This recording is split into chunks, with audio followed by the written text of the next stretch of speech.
Underground artists are becoming the new generation of go-to music, mostly known as the underrated artists who have the potential to become the next big thing in the music industry, having the chance to be placed in Billboard charts, win Grammy Awards, and convert to being labeled as a mainstream artist, can sometimes get interrupted by allegations that in today's video I found just a few underground artists who managed to ruin their reputation, starting off with rapper Sofago.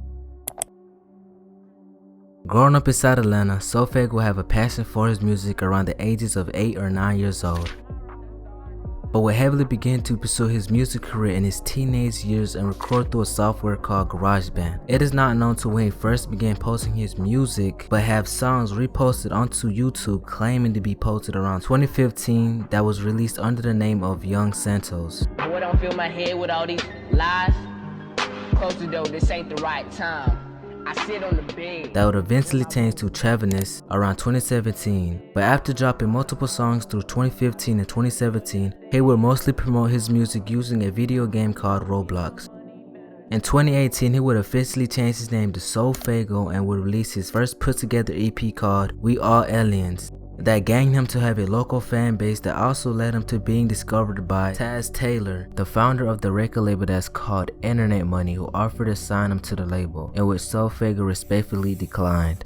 In 2019, he got in connection with the rapper Lil Tecca and began working on his second mixtape called Angela 7, that included the song Knock Knock that would go super viral on social media app TikTok, making him have a massive explosion in the underground that would have him eventually signing under Travis Scott Cactus Jack record label.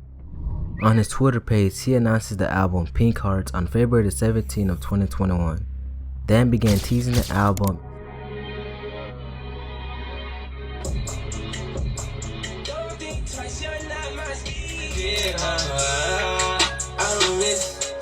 What the fuck would I be if I wasn't this? So much shit that we been, it don't make no sense. I'm only on the way to the studio right now. I'm finna cook up with Lonely right now. Yeah, I'm on shit. I was taking trips to LA, tryna hit that money, get it spit. I'm on shit. Hoes on team, it's a gladiator out of Viva. This might be pricey, that's why she like me, You didn't look at me like baby, the way they didn't give me pricey. Mainly focusing on his new album Pink Hearts that became his first overhyped and long-awaited album that he had to drop an EP called Before Pink on June 14 of 2022. After 2 years of making his fans wait for the album, he finally released it on November 11, 2022. With big expectations, his fans was highly disappointed. I don't know, y'all let me know. Y'all let me know in the comments like right now, because it can't just be me, bro. I don't know if I just expected. I don't know. I think I expected a different type of vibe to the album, you know what I'm saying? Especially with the songs that blew up Fago, you know what I'm saying? The type of vibes that were in those songs, you know what I'm saying? I expected like these type of vibes in the album, you know what I'm saying? And also it took so long. I expected it to be like, you know, he's taking a long ass time. He's trying to perfect this shit, you know? But right now, I feel like he could do way, way better, you know what I'm saying? I'm not gonna lie, it wasn't my favorite from Fago. Like, I literally put so much faith in Fago. Like, I've been waiting for this album. Like, I really still need to react to Smino's album, Drake and 21's album. Oh, I could have reacted to those, but I didn't. I wanted to react to this one because I was like, this is the one. I'm not saying Fago's ass. I'm already really ready for his next venture, his next album, and I just really hope and pray that we get some old Fago in there. I'm sorry, but if you calling this trash or like, oh, you want the old Fago, like someone in the chat saying, and it's like high production shit. It's not some like underground banger. I keep saying it. That's just the trend here. Like, this actually took effort. This probably took like weeks to actually perfect, rather than some of these people or rappers just be like finishing a song in like a week or sorry, like a day, like a night. Just drop that shit right after you record, put on some presets, and it's good to go.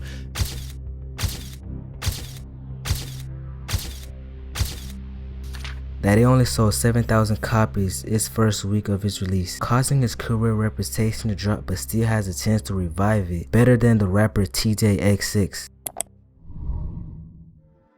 Born in Detroit, Michigan, rapper TJX6 grew up in a social environment of scammers, hackers, and people who committed fraudulent activities. That he would eventually learn at the young age of just 12 years old how to scam individuals for money, gradually making enough money that he would drop out of school in the 8th grade but would begin his music career around the age of 16 and dropped his first EP, which was a collaboration with his brother 10K Kev called No Handouts, rapping mostly using a Detroit trap flow. Bitch need her hair done, now she calling. Ain't no talking about the trick her out that head, then I'm stalling. Niggas rapping, they ain't even got no gun, so why they acting? 40 chalk him, leave a nigga on his ass, ain't no stopping. But wouldn't have any recognition with his music until he began making songs with rapper Casher Quan, a rapper that's not known by many but changed the Detroit rap scene by simply creating a new music genre that intensely mentioned scams and funny lyrics. Shit a fucking ham card. He said, sir, I read your post on Instagram. I'm willing to flip my last 800. Hope this not a scam. I laughed and said, I got you, man. Go to any CVS. Who also at the time had a small buzz in his city that he would heavily influence the way TJX6 was rapping. So he would eventually change his flow and start rapping mostly about his early days on how he scammed people, funny lyrics, teaching people how to scam. But will heavily focus on teaching people how to scam, that he would drop songs like Swipe Stories and Swipe Lessons. Coming up together in his early careers, TJX6, Casher Quan, and 10K Kev were all creating music together, but was also grinding in their own way to obtain a small following in the underground, hoping one of them will blow up and bring the rest of the team to the top, which would actually happen in 2018 when Ham and Casher Quan dropped a song titled Dynamic Duos.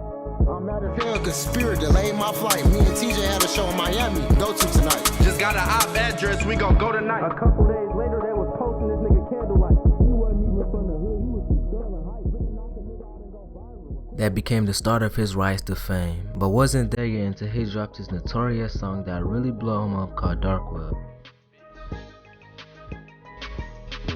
The government tried to ban me from the dark web. I downloaded Tor browser, then got back in. When they got a VPN, just bought another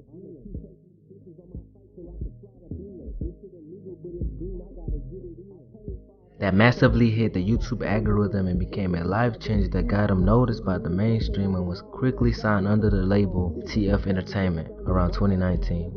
Being the only one signed to his label and his fan group, it would continue to drop consistently with Casher Quan, which got his career rising to the top, but was later long-lived after the music video called while having allegations of him allegedly scamming his fans, which resulted into getting his Instagram account deleted. In hopes of saving his career, he would start a new Instagram page, drop his last album titled Crime Page 2, only released on YouTube following a couple music videos. Then he would later disappear until about 7 months later, whenever the rapper Casher Quan created a diss track against him. How you make $1 million and you broke again? I was playing with you last time, ain't go joke again. I should put my dick down your baby mama throat and let the world know that them kids ain't really your kids. They really my kids. Took care of your. And when our interview stating why him and TJ fell apart, which made TJX6 come back and responded with a song called My Interview that dropped on October the 8th, 2021. niggas almost killed theyself on Instagram, just went down. Nobody trust me with their money cause they think I'ma get down. A nigga said I went broke, like how the fuck do that sound? I look into my Chase account, still got 400 down. I'm getting whole accounts, white nigga, good luck drawing. I laid back in my crib getting high. Then disappeared off social media once again, only having fan account posting his new release. Finally ending his career, it was alleged that he was removed from his label. But while scamming his fans ruined his reputation, rapper Tokyo Revenge will face traumatizing tragedies. Born on November 13, 1998, rapper Tokyo Revenge began his rap career at the early age of 15, which he gradually got better at and turned into one of his hobbies. Due to the extremely rough home he grew up in, he didn't have enough money to pay for studio time, so he began working at a pizza shop and moved out his family house at the age of 17 years old to living on his own, causing him to frequently sleep on his friend's couch and sometimes living on the streets. When I first started, it was, damn, this is a long ass time ago. I was couch hopping between my boy's cribs because I didn't know where to stay. And my boy had it set up with like a $90 Focusrite and his piano. Dan began recording his early music on his friend's equipment. Releasing on SoundCloud in 2018 with just singles, he quickly gathered a fan base that he would begin working on his first EP titled MD Night, released in 2019, that would have 2 songs titled Good Morning Tokyo and Thought. that would get picked up by TikTok and go super viral, hitting over 1 million individuals using his song under that video, while also being compared to XXXTentacion for having a similar flow that some people was calling him an industry plant. He was at the peak of his career, not having any allegations onto his name. It was looking like he officially made it out the underground era. But as his time passed from 2021 entering 2022, just 2 months in, sometime around February, his name was dragged into allegations, getting exposed for allegedly talking explicit to multiple underage minors. Instagram user GTH Star, who was at the time 14-year-old girl, put screenshots of back and forth conversations she had with Tokyo Revenge, who was at the time 19 years old.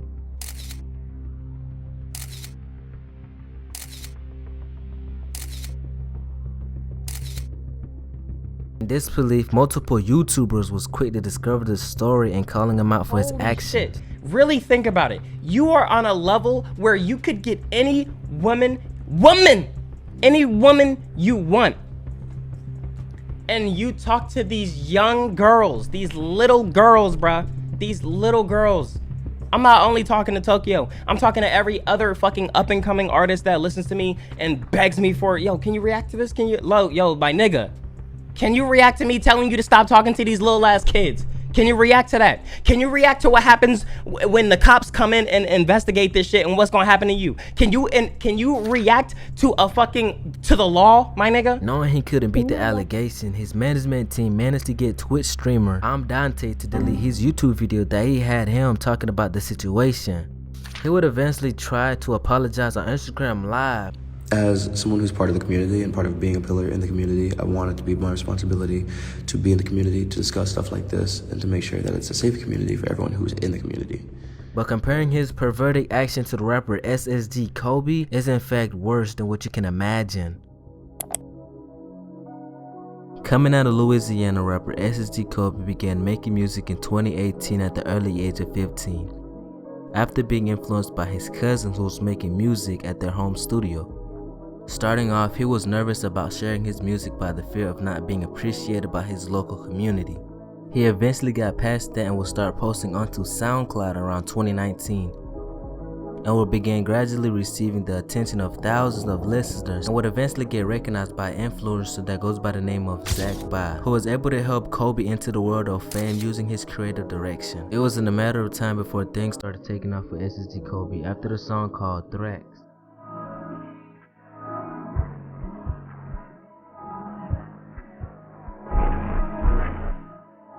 Ran up millions of views with the help of social media app TikTok. It helped his success that he managed to collaborate with rapper Snot for a song called Calabasas, that it would receive a Lyrical Lemonade music video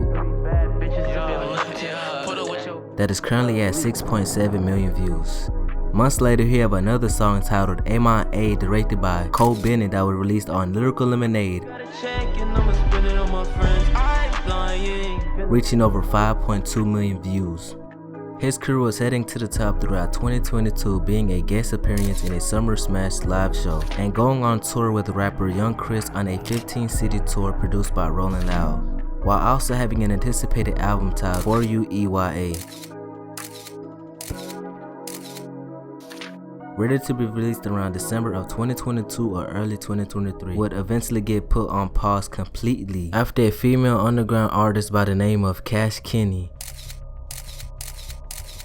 went to post a long put together text allegations on SSG Kobe.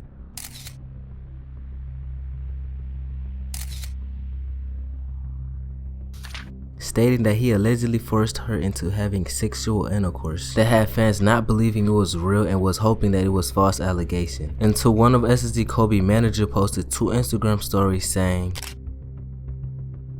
implying that all the allegations held against Kobe's were actually true, that had YouTubers, big streamers, and social media news blogs explaining and sharing the confirmed allegations, which caused many fans to be surprised. In this belief, SSG Kobe fans then exposed Cash Kenny with screenshots messages with back and forth conversation to her cousin that she had allegedly faked the situation,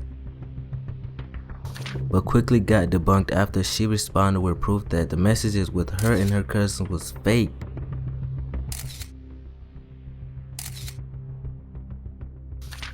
But as of right now of this recording, fans are currently waiting on what SSG Kobe have to say about this full situation, which he apparently did through a Discord discussing the alleged allegation that everybody knew at that moment that he was guilty on how he wrote the response.